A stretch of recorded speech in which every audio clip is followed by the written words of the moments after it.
একটি ঘন সবুজ জঙ্গলে ছোট্ট খরগোশ ও কচ্ছপ খেলছে। খরগোশ লাফিয়ে বেড়াচ্ছে আর কচ্ছপ ধীরে ধীরে হাঁটছে, কিন্তু তাদের চোখে মুখে খুশির ঝিলিক। ঝর্ণার পাশে তারা বিশ্রাম নিচ্ছে, পাখিরা গান গাইছে। একদিন খরগোশ ও কচ্ছপ বসে গল্প করছিল। খরগোশ কচ্ছপকে দৌড় প্রতিযোগিতার জন্য চ্যালেঞ্জ দিল। কচ্ছপ একটু চিন্তিত হলেও রাজি হল। চারপাশের পশুরাও আগ্রহ নিয়ে তাকিয়ে আছে। একটি সরু বনপথে দৌড় প্রতিযোগিতা শুরু হল। খরগোশ দ্রুত দৌড়াচ্ছে, ধুলা উড়িয়ে যাচ্ছে, আর কচ্ছপ ধীরে ধীরে কিন্তু স্থিরভাবে এগোচ্ছে। দর্শকরা উল্লাস করছে। খরগোশ কিছু দূর দৌড়ে কচ্ছপকে খুব পিছনে রেখে বিশ্রাম নিতে বসল। সে একগাছার নিচে আরাম করে চোখ বন্ধ করল, তার মনে হল সে সহজেই জিতে যাবে। পেছনে কচ্ছপ ধীরে ধীরে এগিয়ে আসছে।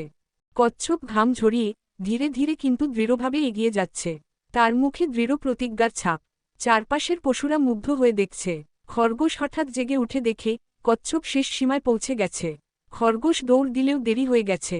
কচ্ছপ বিজয়ীর হাসি নিয়ে গন্তব্যে পৌঁছে গেল, আর খরগোশ অবাক হয়ে তাকিয়ে রইল। খরগোশ কচ্ছপের কাছে গিয়ে লজ্জিত মুখে বলল, তুমি জিতেছ কারণ তুমি কখনো থেমে যাওনি। কচ্ছপ বন্ধুত্বের হাসি নিয়ে বলল, আর তুমি শিখলে ধৈর্যের শক্তি। তারা আবার বন্ধু হয়ে হাত মেলাল।